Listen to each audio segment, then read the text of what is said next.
तो बहुत बहुत स्वागत है एक बार आप सबका फिर से। और मुझे लगता है कि it's a very interesting time to discuss something really very interesting. तो आज मैं बात करने वाला हूँ एफकैट एग्जाम को लेकर के। लगातार आप मेरी सीरीज देख रहे हैं और ऑब्वियसली एफकैट का फॉर्म आया और मैंने कंप्लीट नोटिफिकेशन आपको बताई और आशा करता हूँ कि आप सबने जम के पार्टिसिपेट किया होगा और बिल्कुल अच्छे से फॉर्म भरा होगा। नेक्स्ट डे हमने रिलीज़ किया आपके लिए, जो कि विपिन सर ने वीडियो जनरेट किया जिसमें उन्होंने बताया कि आखिर फॉर्म को आप कैसे भरें। बट पहले बच्चों का प्रश्न ये बनता है कि सर जो आगामी अगस्त, दैट मीन 27, 28, 29 अगस्त की जो डेट है, और ऑब्वियसली बहुत प्राउड मोमेंट मेरे लिए इसलिए भी है बिकॉज मैं जितना भी ट्रैक एफकैट का उजा के देखता हूँ, चाहे 2020 की बात कर लूँ, चाहे वो फैब का एग्ज़ाम रहा हो, चाहे वो अगस्त का एग्ज़ाम रहा हो, चाहे मैं 2021 की बात कर लूँ फैब का एग्ज़ाम रहा हो, फिर से मैं 2021 अगेन एफकैट एग्ज़ाम की बात कर रहा हूँ जो से अगस्त में फिर से बेल शेड्यूल है। तो बहुत मायने रखता है कि इतनी विषम परिस्थिति में भी कहीं ना कहीं इंडियन फोर्स ने एफकैट की परीक्षा को बहुत ही ऑर्गेनाइज्ड एंड प्लान रखा। तो लाजमी सी बात है कि अगले जो कुछ महीने, अगर मैं आज से काउंट करना शुरू कर दूं तो टेक्निकली हम लोग जोड़ें तो शायद 2.5 महीने से भी कम का समय हमारा रह गया है। बट ऐसा नहीं कि इस समय बहुत कम है, ज़रूरी है कि इस समय फोकस प्रिपरेशन की ओर हम लोग काम करें और कैसे रिटन एग्जाम में सर एक बेहतर तैयारी करके एक बेहतर परफॉर्मेंस को लाना है, इस विषय में समझने की कोशिश करें। तो ऑब्वियसली आज मैं आपके सामने लेके आया हूँ एक कंप्लीट एनालिसिस कि आखिर एफकैट का एग्जाम क्या है, आखिर उसके अंतर्गत कितने क्वेश्चन आते हैं, कितने सेक्शन हैं, आखिर नेगेटिव मार्किंग का क्या क्राइटेरिया होगा, टोटल मार्क्स कितने हैं, क्वेश्चंस कितने हैं, हर बारीकी को बहुत ही गहराई से हम समझने की कोशिश करेंगे। साथ ही साथ मैं ये भी आपको अंडरस्टैंड करना चाहता हूँ कि मेरे इस वीडियो को देखने के बाद आपका अगला जो डिमांड मेरे सामने होगा वो यही होगा कि सर हम आपकी पूरी एक्सपर्ट टीम से मिलना चाहते हैं जो हमें आके डायरेक्टली गाइड करें कि आखिर जो हमारे सब्जेक्ट है एफकैट के अंतर्गत उन पर्टिकुलर सब्जेक्ट के एक्सपर्ट, जो आई थिंक इंडिया की सबसे बेहतरीन टीम है एमकेसी की, जो आपके सामने लाइव होगी और बहुत जल्द वहाँ बैठ करके भी आप बहुत सारी चीज़ों को डिस्कस कर पाएंगे। उससे रिलेटेड वीडियो आपके सामने हम जल्द से जल्द लेके पब्लिश करेंगे। तो आज ऑब्वियसली मैं बात करने वाला हूँ एफकैट एग्जाम के पैटर्न को लेकर के, जिसके अंतर्गत हम लोग जानेंगे कि आखिर एफकैट के अंदर जब हम 100 क्वेश्चंस को एनालिसिस करते हैं तो बच्चों में बड़ा सा डाउट रहता है कि आखिर सर लेवल क्या है। नोटिफिकेशन के अंतर्गत मैंने समझा दिया कि ऑब्वियसली बढ़ चढ़ के पार्टिसिपेट करने का मौका देता है जो हमारे इंजीनियरिंग बैकग्राउंड के बच्चे हैं, जो हमारे बच्चों ने सिंपल ग्रेजुएशन कर रखा है। I think one of the greatest and the great opportunity you have through the Indian Air Force to be a commission officer. और कमीशन ऑफिसर कैटेगरी में मुझे लगता है कि सबसे बेहतरीन अपॉर्चुनिटी आपके सामने है। जब हम पूरे पेपर को ध्यान से उठा के देखते हैं तो वर्बल एबिलिटी की बात करते हैं, जिसको आप इंग्लिश सिंपल कहेंगे, verbal ability is equal to English, जिसमें 30 से आपके 35 क्वेश्चन जो हैं वो प्रोजेक्टेड हैं। कभी 30 आए हैं, कभी 35 आए हैं। 5 क्वेश्चन का वेरिएशन देखने को मिला है, बट ये क्वेश्चंस आएंगे और इस सेशन में आज हम जानेंगे कि आखिर वो 30 से 35 क्वेश्चन सर कहाँ से बनते हैं, किस लेवल के बनते हैं, किस प्रकार के क्वेश्चन बनते हैं और आखिर सर उन क्वेश्चंस पे काम करने के लिए किस तरह के मटेरियल और किस तरह के टीचिंग मेथोडोलॉजी की जरूरत होगी सर, जिससे हम काम करके अपने verbal ability, that mean English के पेपर में अपनी परफॉर्मेंस 100% कर पाएंगे। पहले नेक्स्ट बनता है आपका न्यूमेरिकल एबिलिटी, जिसको आप अर्थमेटिक कह सकते हैं। अर्थमेटिक का रोल थोड़ा सा कम हो जाता है एफकैट एग्जाम में। 15 क्वेश्चंस केवल अलाइन किए गए हैं और बड़े ही जेन्युइन क्वेश्चन आते हैं, बड़े ही नॉर्मल क्वेश्चंस आते हैं। और ऑब्वियसली मैं आज इस पूरे सेशन में उन क्वेश्चन से आपको रूबरू कराऊंगा और वो सेगमेंट भी बताऊंगा कि आखिर वो कौन कौन से टॉपिक हैं बच्चा जहां से आपके क्वेश्चंस बनते हैं। उन बात को आपको बढ़िया ढंग से समझना भैया बहुत जरूरी होगा। पहले मैं बताना चाहता हूं कि आपका रीजनिंग एंड मिलिट्री एप्टीट्यूड आता है, जिसमें verbal and non verbal reasoning का पार्ट है। Reasoning and military aptitude, military aptitude जुड़ते ही बच्चे घबरा जाते हैं। मिलिट्री एप्टीट्यूड का मतलब होता है बेटा आईक्यू टेस्ट। जब आप कल को एसएसबी में जाते हैं तो आपको पता है कि आपका आईक्यू टेस्ट होता है, जिसको आप OIR के रूप में देखते हैं, officer intelligence rating test. Obviously वहां पे भी verbal and non verbal reasoning के ही क्वेश्चन हो सकते हैं। उसको आप मिलिट्री एप्टीट्यूड भी कह सकते हैं, क्योंकि कहीं ना कहीं आपका आईक्यू का परफॉर्मेंस अच्छा होना जरूरी है, क्योंकि वो भी एक ग्रेड डिसाइड करता है जिससे आप अपनी एसएसबी में सफलता को सुनिश्चित कर पाते हैं। तो ऑब्वियसली आज मैं पूरे रीजनिंग को रोल को समझाऊंगा, मिलिट्री एप्टीट्यूड के रोल को समझाऊंगा, जो कि बहुत ही मेजरली इन्वॉल्व है इस एग्जामिनेशन में, जहां पे आपके 35 क्वेश्चंस जो हैं वो श्योर शॉट आपके reasoning and military aptitude part से जनरेट होते हैं। वहीं बात कर लें जनरल अवेयरनेस जीके की, तो बहुत ही इंटरेस्टिंग वर्जन है।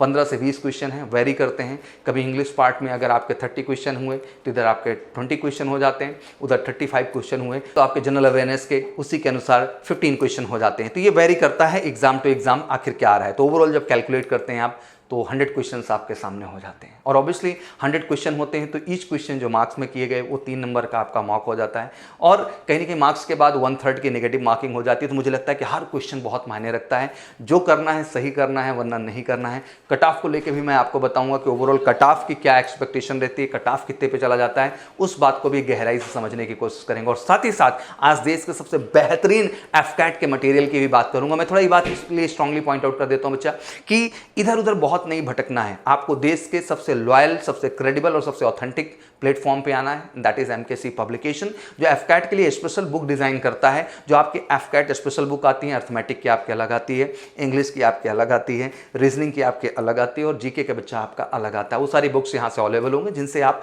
बेहतरीन क्वेश्चन अप्रोच कर सकते हैं जो आपके एग्जाम के पॉइंट ऑफ व्यू। ये बहुत जरूरी है किसी कॉम्पिटिशन में बेहतर परफॉर्मेंस करने के लिए कि आप उसी के एग्जाम ओरिएंटेड क्वेश्चंस को अप्रोच करें। और बेहतर कॉन्सेप्ट के लिए मैं बताना चाहता हूं कि आखिर यूट्यूब के प्लेटफॉर्म से किस तरह हम आपके लिए लगातार एफकैट के मॉडल पेपर लेके आएंगे, जो कि डेली बेसिस आपको कम से कम एक सब्जेक्ट का मॉडल पेपर आपके सामने होगा। जो पूरी एक्सपर्ट टीम हमारी है, जो आपके अर्थमेटिक स्पेशल वीडियो आपके लिए लेके आएंगे विजय मौर्य सर, आपके लिए इंग्लिश स्पेशल वीडियो लेके आएंगे आपके अजय सर, आपके लिए रीजनिंग स्पेशल वीडियो लेके आएंगे रवि सर, और आपके लिए जीके स्पेशल वीडियो लेके आएंगे आपके फेवरेट जैन सर। तो मुझे लगता है कि पूरी टीम होगी जो यूट्यूब पे लगातार आपके मॉडल पेपर ओरिएंटेड क्वेश्चंस परोसेगी, जिनका कलेक्शन बना करके भी आप अपने एग्जाम में बेहतर परफॉर्मेंस कर सकते हैं। और साथ ही साथ मैं ऐड करना चाहूंगा कि अगर कहीं कॉन्सेप्ट में कमी लगती है और लगता है कि नहीं सर थोड़ा सा काम करना चाहिए, तो बिल्कुल देश के एक इकलौते विश्वसनीय प्लेटफॉर्म एमकेसी लर्निंग ऐप से भी जुड़ करके आप अपनी तैयारी को बिल्कुल अप टू द मार्क कर सकते हैं, घर बैठे बिल्कुल सस्ते से सस्ते कॉस्ट में। और कल को अगर ऑफलाइन का भी मौका मिलता है तो आप एसोसिएट हो सकते हैं, जहां इन सब चीज़ों का आपको डिस्काउंट मिल जाएगा आपकी क्लासरूम फीस के अंतर्गत, जो कि ऑफलाइन प्रोग्राम के अंदर आप जुड़ते हैं। तो मुझे लगता है कि इस समय है एक सही चीज़ को सुन के सही दिशा में जा करके और सही तरीके से मेहनत करके सही एक्सपर्ट लोगों से मिलकर के अपने परफॉर्मेंस को बेहतर बनाने का। तो जल्द ही अगला वीडियो भी मैं आपके सामने लेके आऊँगा, जिसका उद्देश्य होगा कि आपको हम बेहतर पैनल डिस्कशन के माध्यम से आपके एग्जाम की हर बारीकियों को और बेहतर ढंग से समझा सकें। तो चलिए फटाफट तेजी के साथ आगे बढ़ते हैं। तो ये बड़ा ब्रॉडर एनालिसिस है, थोड़ा सा समय जरूर दीजिएगा। मैं जानता हूं आज के टाइम में समय की बड़ी कमी है और हम बहुत ज़्यादा डिस्ट्रैक्ट होते हैं इधर उधर, बट मैं कहना चाहता हूं कि ये वीडियो बहुत खास है। जितने भी हमारे एफकैट स्पेशली एस्पिरेंट है इस इंडिया के, तो मुझे लगता है बच्चा एक गोल्डन अपॉर्चुनिटी है। तो बी पॉजिटिव एंड एनर्जेटिक, जम के लगिए, हमारे प्लेटफॉर्म से जुड़िए और अपनी तैयारी को बेहतर करिए। तो चलिए बिल्कुल आपके सौरभ सर बढ़ने वाले हैं अगली जर्नी को लेकर के, जहां मैं आपको क्रमशः इंग्लिश, क्रमशः आपका जनरल अवेयरनेस का रोल, क्रमशः आपके रीजनिंग और क्रमशः आपके अरिथमेटिक, हर चीज़ के रोल को क्रमशः डिफाइन करूंगा और साथ ही साथ उन इंटरेस्टिंग क्वेश्चंस को भी आपके सामने डिस्कस करूंगा। तो बिल्कुल टाइम वेस्ट नहीं करते हैं और तेजी के साथ बढ़ते हैं। तो सबसे पहले आ जाते हैं इंग्लिश। मुझे लगता है 30 से 35 क्वेश्चन जो इंग्लिश के हैं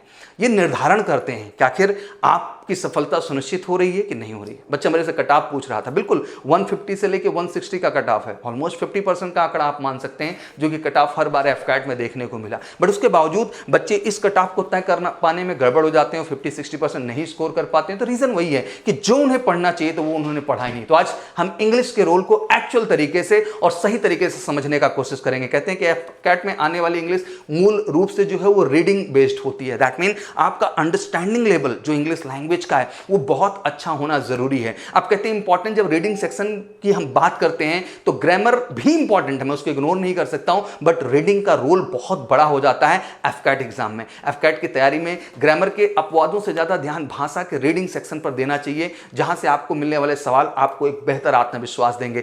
आई नो कि हम इंग्लिश में बहुत सारे एक्सेप्शंस पे काम करने लगते हैं, पार्ट्स ऑफ स्पीच के बहुत डीप सेगमेंट में चले जाते हैं, नहीं, यहां वो जरूरत नहीं है। एक बेसिक अंडरस्टैंडिंग का होना जरूरी है और वो है तो आप ग्रामर में भी अच्छा करेंगे, आप कॉम्प्रहेंशन पार्ट में भी अच्छा करेंगे और पहले वोकैब में भी आपको क्या करना है मैं उसके विषय में भी आपको बताऊंगा। तो चलिए, जैसे वोकैबुलरी में जब सिनोनिम शब्द जो होते हैं, अब मान लीजिए कि मैं आपके सामने एक प्रश्न यहां लेकर के आया। प्रश्न ये है, मैं न्यूबुलस का पर्यायवाची बताना है, दैट मीन, और आपको विकल्प दे दिए गए। न्यूबुलस वर्ड है आपका और न्यूबुलस वर्ड का आपको बच्चा पर्यायवाची, दैट मीन आपको सिनोनिम्स इसका बताना है और आपके सामने ऑप्शंस दिए गए जिसमें दिया गया टिनी, वैगू, इनसिग्निफिकेंट एंड इनएडिक्वेट, ये 4 वर्ड्स आपको दे दिए गए। तो सबसे पहले आपको नेबुलस का मीनिंग पता होना चाहिए। अब लाजमी सी बात है कि इस तरह की वोकैब पे काम करना पड़ेगा और ये स्पेसिफिक कलेक्शन है। अगर इस तरह के वर्ड से आप चिर परिचित नहीं हो रहे हैं या इस तरह के वर्ड्स को आप अप्रोच नहीं, वर्ड आप बहुत पढ़ ले रहे हैं एंटोनिम्स सिनोनिम्स के, लेकिन इंपॉर्टेंट है कि एफकैट ओरिएंटेड जो आपको प्रश्न पढ़ने हैं वो समझना आपके लिए बहुत जरूरी है और आप वो पढ़ेंगे तभी आप एग्जाम में अच्छा कर पाएंगे।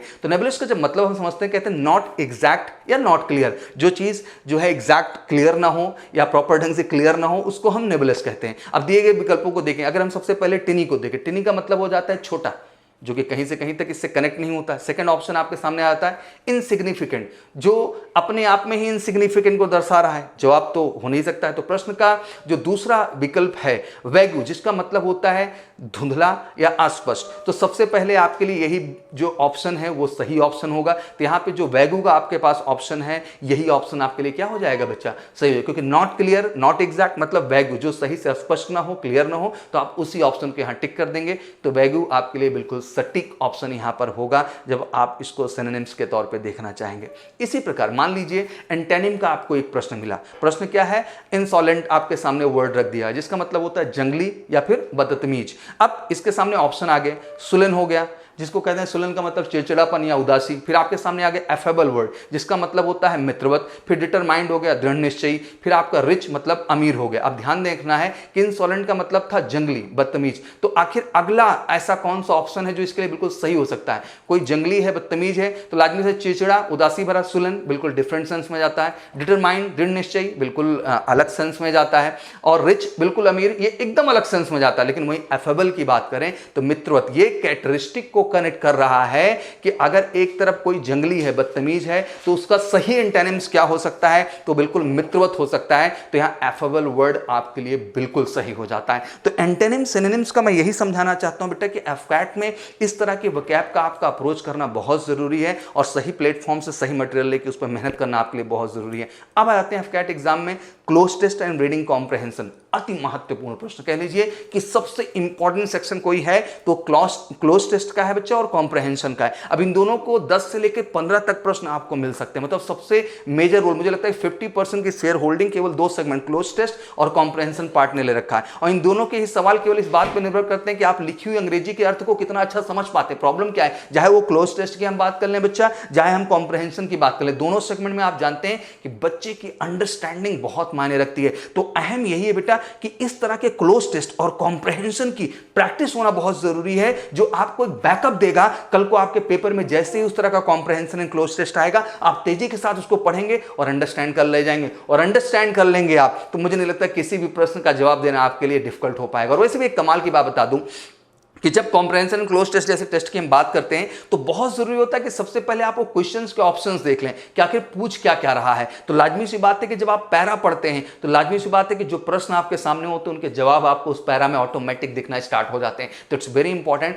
कि आप अपनी रीडिंग हैबिट को बढ़ाएं बेटा। केवल डिपेंडेंसी से काम नहीं चलेगा, आपका सेल्फ इन्वॉल्वमेंट, सेल्फ जो है इन्वॉल्वमेंट कहीं ना कहीं बहुत जरूरी हो जाता है, क्योंकि यही आपकी अंडरस्टैंडिंग बढ़ाने का काम करता है। स्पेलिंग एरर तथा ईडीएम के प्रश्नों को भी बहुत गंभीरता से देखना होगा। ईडीएम के तो 10 प्रश्न मिल जाते हैं, मतलब सबसे बड़ा रोल अगर हम कॉम्प्रहेंशन की बात करें तो ईडीएम का जाता है। ईडीएम के प्रश्नों को कहानी बनाकर समझने की आदत डालिए। जैसे मान लीजिए प्रश्न आपको मिलता है कहानी, इसलिए मैंने कहा कि ईडीएम्स को आप लोग अक्सर जानते हैं, टीचर्स भी आपको पढ़ाए होंगे जिंदगी में, तो आप जानते हैं कि इसको एक कहानी की तरह समझना, महसूस करना, अंडरस्टैंड करना बहुत जरूरी है। और टीचर उस तरह कहानियों के हिसाब से अगर आपको ईडीएम्स पढ़ाता चला गया है तो आपके ब्रेन में एक मैप हो जाएगा, और एग्जैक्टली जब वो आपके सामने ईडीएम आएगा बच्चा, तो तेजी के साथ आप उसको सटीक ऑप्शन पर बढ़ पाएंगे। तो जरूरी है कि एफकैट ओरिएंटेड आप इडियम्स का भी अप्रोच करें। क्वेश्चन है कि a bull in a china shop, a bull in a china shop, option दे दिया। A person who is very ugly but love the beautiful thing of life, A option. B दिया a person who take the sadistic delight in harming innocent people, third option.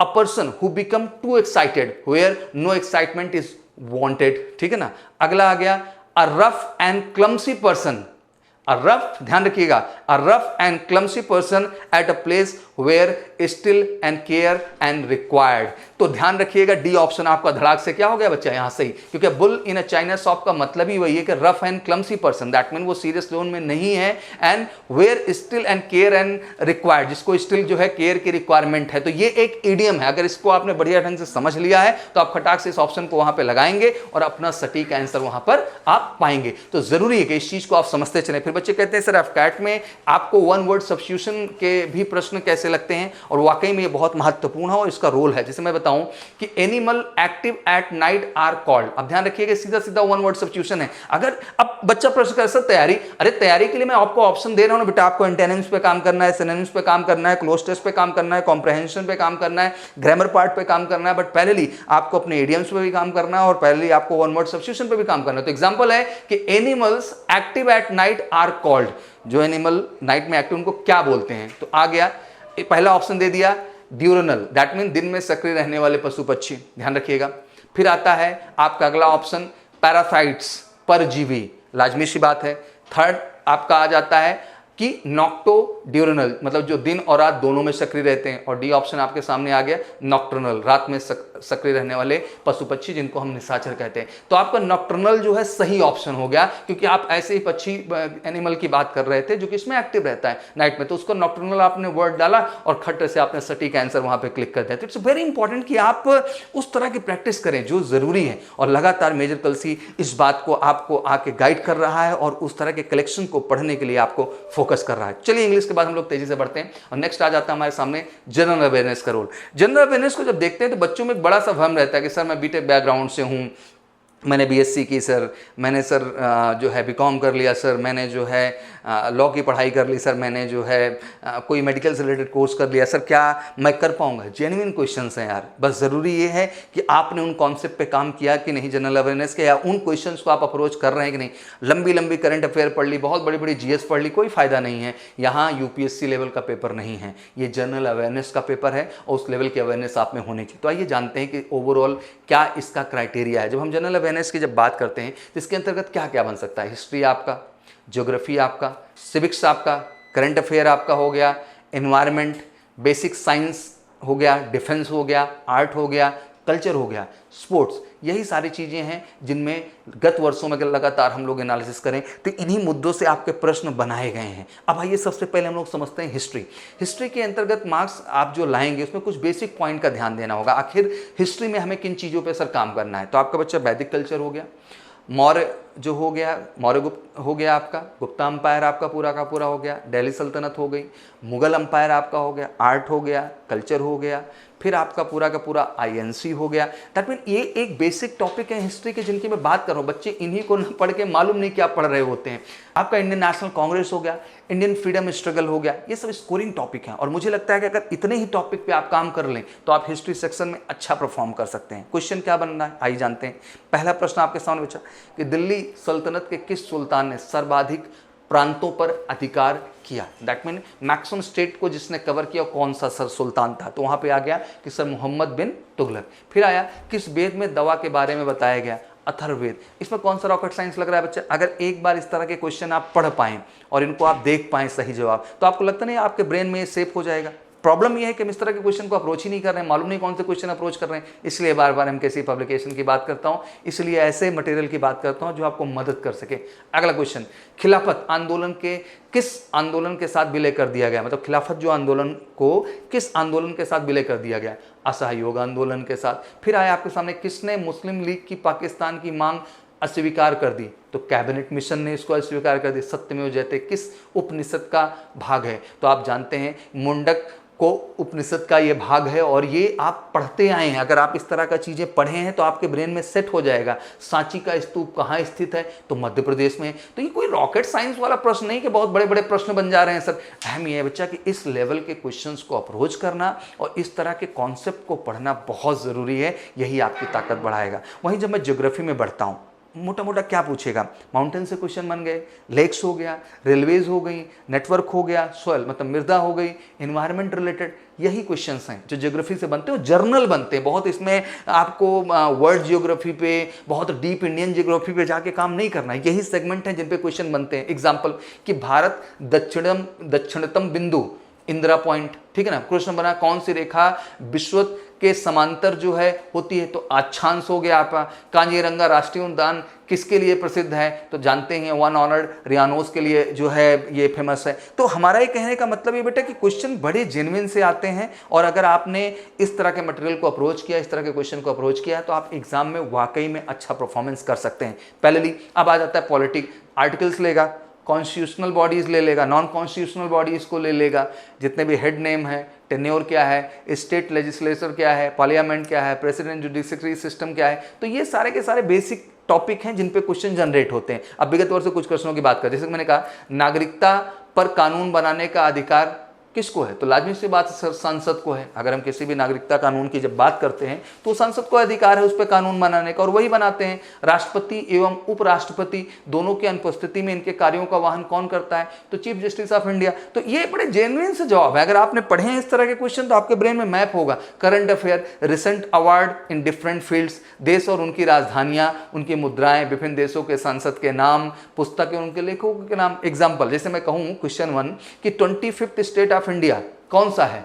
तो गोवा है। Himachal Pradesh statehood day क्या है? 25 जनवरी है। Norway की राजधानी क्या है? ओस्लो है। फिर आपसे पूछा कि 1 इंडियन गर्ल बुक किसने लिखी? तो चेतन भगत ने लिखी। कोलंबिया की राजधानी क्या है? सर बगोटा है। WHO का मुख्यालय कहाँ है? सर जिनेवा, स्विट्जरलैंड में। तो ये बड़े जेन्युइन से क्वेश्चन है मुझे लगता है जो वहाँ बनते हैं, और इस तरह के क्वेश्चंस को अप्रोच करना बच्चा बहुत जरूरी है। इट्स ट्रू कि it's a graduation standard examination, but कहीं ना कहीं GS पार्ट को जनरल अवेयरनेस की तरह ही रखा गया है। बेसिक साइंस में विटामिन पूछेगा, उनके वैज्ञानिक के नाम पूछेगा, प्रोटीन पूछेगा, वसा पूछेगा, कार्बोहाइड्रेट आपसे पूछेगा, यही सब संबंधित प्रश्न है जो पूछेंगे। जैसे सोडा वाटर में गैस का नाम, सोडा वाटर में गैस का नाम तो CO2, लाजमी सी बात है। तो एक कॉमन से क्वेश्चन हैं जो बनते हैं, बट जरूरत है कि इस तरह के क्वेश्चन को आप अप्रोच करें। स्पोर्ट्स में खिलाड़ी और उनसे संबंधित खेल, जैसे इंटरनेशनल सिविल एविएशन संगठन का मुख्यालय तो ये मॉन्ट्रियल कनाडा में है। क्वेश्चन 2, एक टीम में कबड्डी के खिलाड़ियों की संख्या कितनी है? तो भैया 12 संख्या होती है। क्वेश्चन नंबर 3, प्रथम एशियन खेल कहाँ हुए? तो 1991 में दिल्ली में हुए। फिर कहा जाता है कि यासीन मर्चेंट किस खेल से संबंधित है? तो लाजमी सर स्नूकर से संबंधित है। हाफ नेल्सन किस खेल से संबंधित शब्दावली है? तो रेसलिंग से संबंधित है सर ये। फिर डकवर्थ लुईस नियम किस खेल के लिए संबंधित? तो ये तो रटा हुआ है कि क्रिकेट के लिए संबंधित है। तो मेरा ये समझाना है कि क्वेश्चंस आर वेरी जेन्युइन।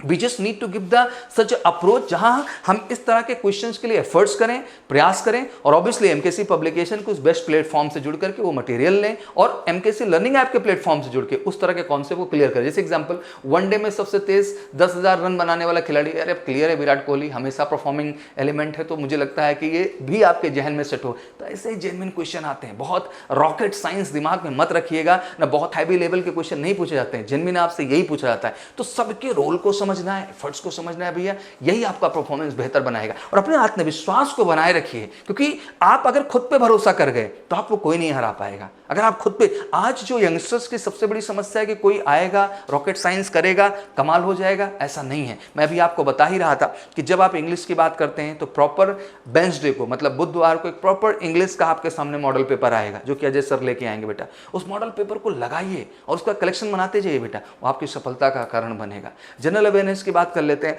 तो आपका फिक्स दिन है कि आपका वो कहीं ना कहीं थर्सडे के दिन पब्लिश होना ही होना है, मतलब बृहस्पतिवार को आपका जीके आएगा ही आएगा। आपको चिंता करने की भैया थोड़ी भी जरूरत नहीं है। फिर आपको फ्राइडे को हम प्रॉपर ढंग से आपका रीजनिंग लेके आ रहे हैं, आपको उसमें संशय करने की जरूरत नहीं है। संडे को स्पेशल अर्थमेटिक का वीडियो हम आपका लेके आ रहे हैं, करंट का वीडियो लेके आ रहे हैं, और ये 4-5 दिन, मतलब हर हफ्ते में 4 से 5 दिन हम आपके लिए स्पेसिफिक वीडियो दे रहे हैं। इसके साथ हम आपको SSB की वीडियो देंगे रेगुलर, जो कि कैप्टन सर देंगे, कम्युनिकेशन स्पेशल आएगा जो कि गौरव सर देंगे, मेडिकल गाइडेंस आएगा जो कि डॉक्टर प्राची सिंह आपके सामने लेके आएंगे और वो सारे वीडियोस देंगे। फिजिकल का स्पेशल वीडियो आपके सामने आएगा जो आपको पवन सर लेके आएंगे, और अल्टीमेट सौरभ सर आपके साथ बिल्कुल लगातार है इस यूट्यूब प्लेटफॉर्म पे आपको गाइड करने के लिए, मोटिवेट करने के लिए। बस मैं ये समझाना चाहता हूँ बेटा कि एक सही मटेरियल लेके खुद पे भरोसा करके लग जाइए, एक सही प्लेटफॉर्म पे भरोसा करके खुद पे लग जाइए, क्योंकि यही लगने की शक्ति ही आपके सफलता का कारण है और कोई दूसरा रास्ता नहीं है। आइए समझते हैं कि आखिर रीजनिंग का रोल, क्योंकि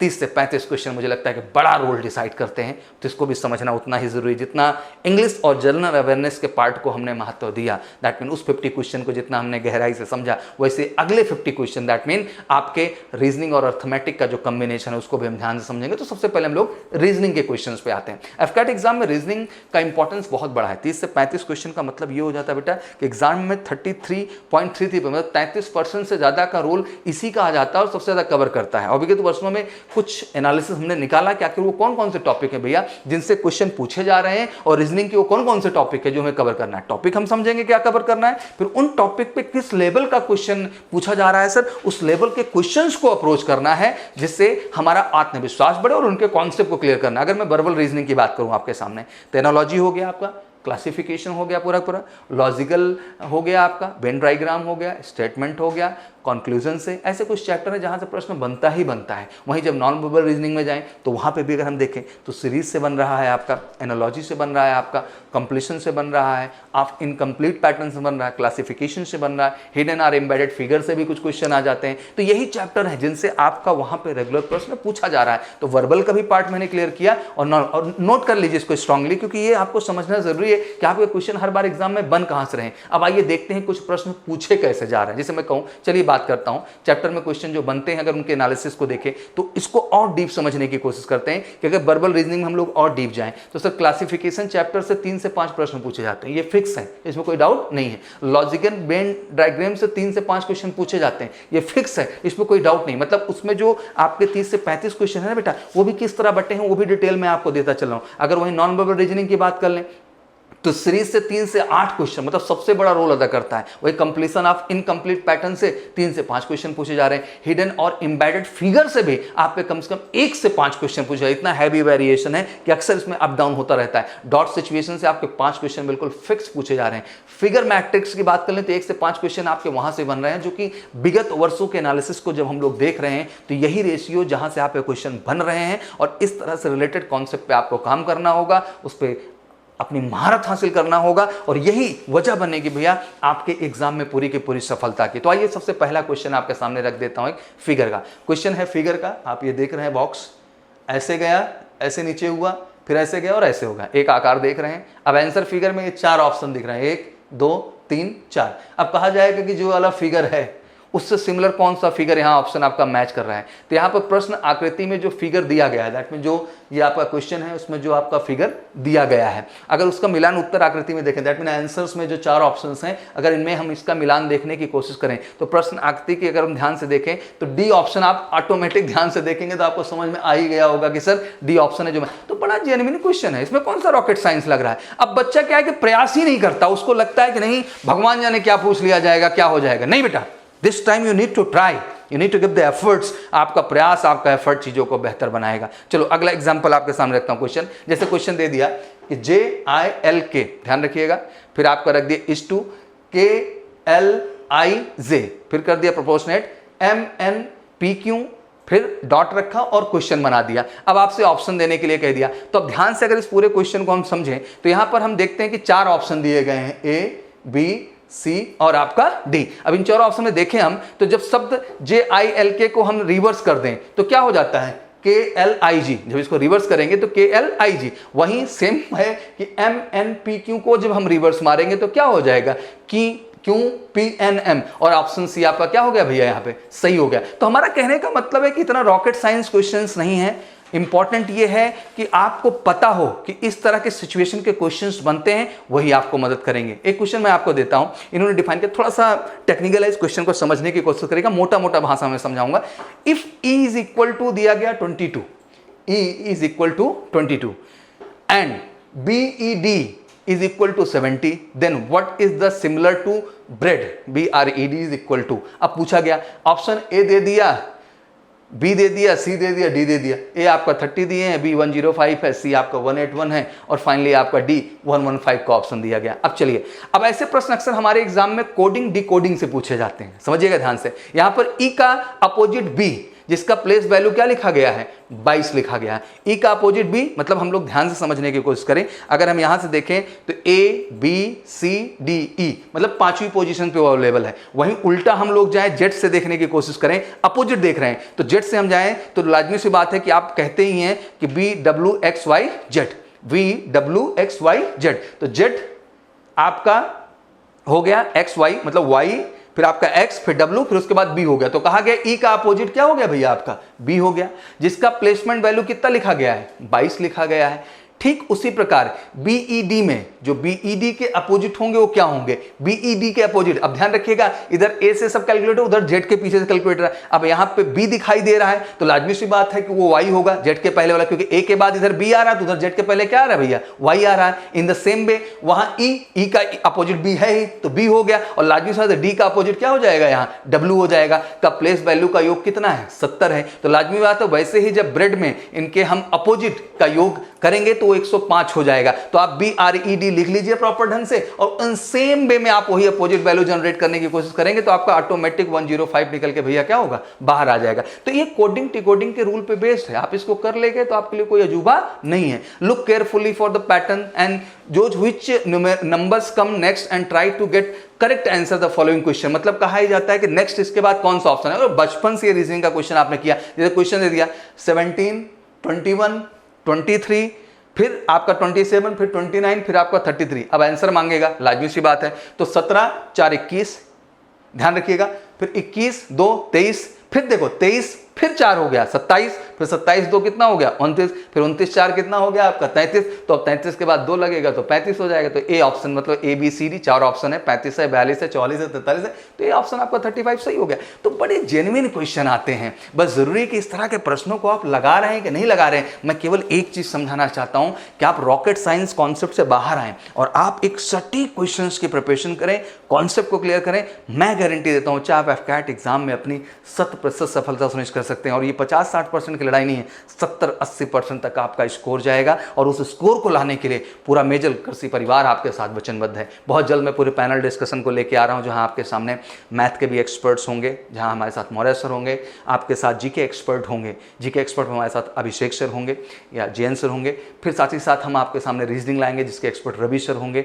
और आपके सामने हम इंग्लिश ले आएंगे जिनके एक्सपर्ट हमारे साथ अजय सर होंगे। और ऑब्वियसली मैं स्वयं भी रहूंगा, मेरे साथ गौरव सर भी रहेंगे। एक ब्रॉडर डिस्कशन हम लोग करने वाले हैं केवल इस बात को समझाने के लिए कि आप सबका माइंडसेट क्लियर हो बेटा, अपना फोकस और डेडिकेशन बढ़ा करके आप इस आने वाले एग्जाम में बेहतर कर पाएं और अपनी सफलता सुनिश्चित कर पाएं। और बार बार समझाएंगे कि एक बेहतर मटेरियल से जुड़ करके, एक बेहतर ऑनलाइन प्लेटफॉर्म से जुड़ करके ही सफलता तय की जा सकती है। और मेजर कलसी का प्लेटफॉर्म है बेटा, वो ऑनलाइन टेस्टिंग से लेके पब्लिकेशन से लेके ऑनलाइन लर्निंग ऐप, घर बैठे भी वो तैयारी देंगे जो ऑफलाइन क्लासरूम का हिस्सा बनने के बाद आप करते हैं। तो चलिए तेजी के साथ बढ़ते हैं और अगले पे आ जाते हैं। एंड अब बसता है आपका अर्थमेटिक, दैट मीन गणित का पार्ट। FCAT में अगर हम देखें मैथ से तो 15 से 18 प्रश्न पूछे जाते हैं। अब इसमें वेरिएशन तभी होगा जब उधर आपके रीजनिंग में वेरिएशन हो जाएगा। विगत वर्षों में आए हुए प्रश्नों का एनालिसिस करके पता चला कि सबसे अधिक प्रश्न आखिर अर्थमेटिक पार्ट में कहां से पूछे जा रहे हैं, इस बात को भी समझना बहुत जरूरी है। जब इसके डीपर एनालिसिस में हम लोग गए बच्चा, तो आपका नंबर सिस्टम संख्या पद्धति हो गया, परसेंटेज आपका प्रतिशत हो गया, प्रॉफिट एंड लॉस आपका लाभ हानि हो गया, अलजेब्रा भी है, बीजगणित से भी क्वेश्चन बन रहे हैं, एवरेज औसत से भैया प्रश्न आ रहे हैं, वर्क एंड टाइम काम और समय से भी प्रश्न बन रहे हैं, और मेंसुरेशन दैट मीन क्षेत्र मिति से, रेशियो एंड प्रोपोर्शनेट मतलब अनुपात एंड समानुपात से भी क्वेश्चन बन रहे हैं। और यही वो टॉपिक है जिनसे सबसे ज्यादा क्वेश्चन जनरेट किए जा रहे हैं अर्थमेटिक पेपर में। तो आइए कुछ प्रश्न को देखते हैं जो कि प्रीवियस ईयर में पूछे गए हैं और समझ पाते हैं कि वाकई में प्रश्न का लेवल क्या है और कैसे हम मेहनत करके इन प्रश्नों पर अपनी कमांड करें, कैसे इन पे अपना आत्मविश्वास बेहतर करें। आइए अब सिंपल सा प्रश्न मैंने रखा बेटा कि Ram goes from his home, ध्यान रखिएगा, Ram goes from his home to office at speed of 30 kilometre per hour. मतलब राम अपने घर से ऑफिस जाता भी है, 30 किलोमीटर पर आवर की स्पीड उसकी है। And come back from office, और ऑफिस से वो वापस आता है on speed of 20 kilometre per hour, मतलब 20 किलोमीटर पर घंटे की स्पीड से वापस आता है। तो what is the average speed of Ramesh, तो रमेश की एवरेज स्पीड निकालने को कहा। ऑप्शन दे दिए, ए में 24 किलोमीटर पर घंटा, बी 48 दे दिए, सी 25 किलोमीटर पर घंटा दे दिए, और डी आपका 27 किलोमीटर दे दिए। आइए अब सोल्यूशन की ओर बढ़ते हैं। सोल्यूशन आपको सिंपल, अगर फार्मूला पता है तो कोई डाउट ही नहीं, क्योंकि आप जानते ही हैं average speed is equal to 2 into 2 product of आपका स्पीड हो गया पूरा का पूरा, अपॉन आपका हो जाता है चालों का योगफल, दैट मीन सम ऑफ आपका स्पीड। अब लाजमी सी बात है, यहाँ पर दोनों के चाल जो है 30 किलोमीटर और कहीं न कहीं 20 किलोमीटर पर घंटा है। अब जिसका मतलब हम यहाँ पे मान रख देते हैं, हम अब औसत स्पीड, इसका एवरेज स्पीड निकालने जा रहे हैं। तो 2 इंटू 30 इंटू 20, ठीक है, 2 इंटू 30 इंटू 20 अपॉन 30 प्लस 20। जब इसको पूरा हल कर लेंगे ना बेटा, तो ऑटोमेटिक आपका निकल आ जाएगा 24 किलोमीटर पर घंटा। तो एक सिंपल फार्मूला रखा और आपका जवाब आपके सामने रखा हुआ है। तो सिंपल सी बात है कि जब भी आपको एवरेज स्पीड निकालने के लिए बोली जाएगी तो आप याद कर लेंगे कि सर 2 इंटू हमें जो करना है वो पूरा का पूरा जो है 2 फार्मूला हमने वहाँ पर रखा, एक तरफ हमने सम किया है और एक तरफ हमने इंटू किया है स्पीड का, और उसी के आधार पर हमने सर कैलकुलेशन करके 24 किलोमीटर पर घंटा हमने निकाल लिया। सेकंड क्वेश्चन थोड़ा ध्यान से समझिएगा कि वैल्यू ऑफ क्या निकालना था, 0.3 इंटू 0.3 इंटू 0.3 प्लस 0.6, ध्यान से समझते चलिएगा, into 0.6 into 0.6 upon 0.6 into 0.6 into 0.6 plus 1.2 into 1.2। अब इसका पूछा गया आपसे कि इसका सर हमें वैल्यू आप बताइए कि आखिर इसके वैल्यू क्या होगी। यहां पर हम देखते हैं कि हर में अगर 0.6 0.6 0.6 जो कि यहां पे लिखा हुआ है, इसको अगर हम 2 इंटू 0.3 लिख दें तो कोई फर्क पड़ेगा? अगर हम ऊपर की वैल्यू को ध्यान से देखने की कोशिश करें तो ऊपर आपको क्लियर दिख रहा है बेटा कि 0.3 0.3 0.3 फिर प्लस करके 0.6 0.6 0.6 दिख रहा है। अब नीचे में आते हैं, जीरो में जो आपके सामने लिखा हुआ है 0.6, इसमें 0.6 को अगर हम चाहें तो लिख सकते हैं ना भैया 2 इंटू 0.3, वैल्यू तो एक ही होगी, तो हम 2 इंटू 0.3 इंटू आपका जो है 2 जो है इंटू 0.3 2 इंटू 0.3 हो जाएगा। अब प्लस इसी प्रकार जो 1.2 लिखा है उसके जगह हम 2 इंटू 0.6 भी लिख सकते हैं। ये लिखते हम चले जाएंगे, जब पूरा लिखोगे तो आपको दिखाई देने लगेगा कि 0.3 into 0.3 into 0.3 plus 0.6 into 0.6 0 into 0.6, फिर नीचे आपका हो जाएगा 2 इंटू 0.3, फिर आपका इंटू 2 इंटू 0.3, फिर आपका 2 इंटू 0.3, फिर प्लस हो जाएगा उधर 2 इंटू 0.6 2 इंटू 0.6 2 इंटू 0.6। अब जो पूरे का कैलकुलेशन निकालने जाओगे तो इसमें 1/8 हम कॉमन ले लेते हैं। इस तरह आप देखेंगे कि सब कुछ समान हो जाता है। हर और अंश को हम ध्यान से समझने की कोशिश करें तो सब कुछ काट पीट करने के बाद आपके पास ऑप्शन क्या आ जाता है? 1/8 का ऑप्शन आता है, जिसको आप करेक्ट आंसर के तौर पर देखेंगे और वो आपका बी हो जाएगा। वहीं क्वेश्चन नंबर 3 की बात करें, हम बात करें A/B एंड आपका इक्वल 6 आपका 7 हो गया and B/6 is equal to 8 into आप 8 आपका 13 होगा। द वैल्यू आप A/C की आप वैल्यू निकाल दीजिए सर। अब वैल्यू इसके निकालने गए, अब सोल्यूशन पे आते हैं। यहां पर A/B ध्यान रखिएगा, A/B इज इक्वल टू 6/7, वो आपको दिखाई दे रहा है प्रॉपर ढंग से।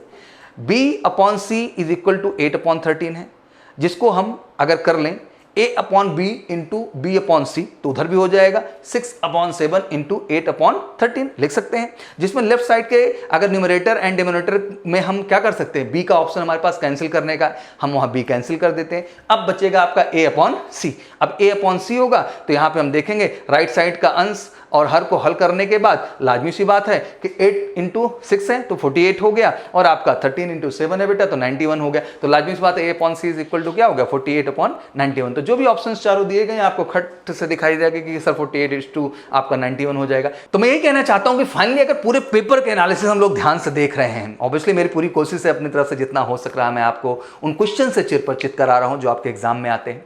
मैं उनको समझाने की कोशिश कर रहा हूं जो आपको समझना बहुत जरूरी है और केवल एक उद्देश्य है इन सब चीज के पीछे कि आप अपने आत्मविश्वास को बढ़ाएं। आप यह एहसास करें कि अगर आपने खुद पे भरोसा करके तैयारी शुरू कर दी, अगर आपने खुद पे भरोसा करके और एक सही प्लेटफॉर्म पे भरोसा करके एमकेसी पब्लिकेशन पे आपने भरोसा करके तैयारी शुरू कर दी, आपने एमकेसी लर्निंग ऐप से जुड़ करके अपने कॉन्सेप्ट को अच्छा कर लिया, तो कोई माई का लाल तुमको एफकैट एग्जाम क्वालिफाई करने से रोक नहीं पाएगा। मैं बस बच्चे यही समझाना चाहता हूं कि this is a time to give the focus, और मैं लगातार आता रहूंगा और कंटिन्यूअस जितने भी मेरे एफकैट के एस्पिरेंट हैं ऑल इंडिया, मैं यही सबको कहना चाहता हूं but it's a greatest opportunity for all of you. बाकी मैंने नोटिफिकेशन में सारी बातें आपको बता दी हैं, एक बार उसको भी जाकर रिव्यू जरूर कर लीजिएगा। फॉर्म भरना भी आपको सिखा दिया है और आज एक कैसे इस एग्जाम को क्वालिफाई करें और क्या क्या आता है कैसे आता है, एक ओवरऑल समरी मैंने आपके सामने रख दी है। बिल्कुल इसका ब्रॉड डिस्कशन भी हम आपके सामने आके करेंगे और तब तक इस वीडियो को ज्यादा से ज्यादा फैलाना है, क्योंकि मैं चाहता हूं कि देश का हर एफकैट का एस्पिरेंट, जितना भी बच्चा हमारा एफकैट का एग्जाम देकर बैठा है, उसका हक है कि मेजर कलसी क्लासेस के प्लेटफॉर्म से जुड़े, उसका हक है कि मेजर कलसी क्लासेस के एफकैट की एक्सपर्ट टीम से मिले और मिलकर के आमने सामने अपनी हर समस्या रखे, हर डाउट रखे और उसका जबरदस्त निदान आपको हमारे सारे एक्सपर्ट्स के द्वारा मिल पाए। बस एक ही उद्देश्य है बेटा कि आप सही तरीके से, फोकस तरीके से एक सही प्लेटफॉर्म से एसोसिएट होते हुए फाइनली एफकैट एग्जाम को क्लियर करें। और ये केवल जंग रिटर्न तक की नहीं है, ये जंग चलेगी बेटा आपके फाइनल सफलता तक। दैट मीन हम आपके एसएसबी में भी साथ होंगे, आपके मेडिकल गाइडेंस के लिए भी साथ में होंगे और फाइनली वो स्टार्स, वो वर्दी आपको दिला के रखेंगे। बस जज्बे और जुनून के साथ इस प्लेटफॉर्म पे भरोसा और प्यार बनाए रखिए। मैं बिल्कुल आऊंगा और हर वो चीज क्लियर कर दूंगा आपके लिए जो जरूरी है। तो फिर से एक बार आप कैलेंडर दिमाग में रख लें कि लगातार हम आपके लिए यूट्यूब पे आपके लिए, मैं बताया कि वेडनेसडे, थर्सडे, फ्राइडे, सैटरडे और संडे बिल्कुल 5 दिन आपके 5 सेगमेंट के जो है क्वेश्चंस, मॉडल पेपर आपके सामने आ रहे हैं। तो बस यही कहना चाहता हूं कि वहां आके क्वेश्चंस का कलेक्शन बनाते जाइए और ऐसे ही बेहतरीन क्वेश्चन के प्रैक्टिस एमकेसी पब्लिकेशन के प्लेटफॉर्म से करते जाइए। और साथ ही साथ अगर कहीं कॉन्सेप्ट में दिक्कत है और कुछ भी कमी नजर नजर आ रही हो तो बिना घबराए, बिना हिचकिचाए, देश के इकलौते सबसे credible and believable platform MKC learning app से जुड़ करके अपनी तैयारी को फाइनल टच दें और फाइनली एफकैट में सफल होने का अपना सपना पूरा करें। Thank you so much, wish you good luck, जय हिंद, जय भारत और जल्द मिलते हैं।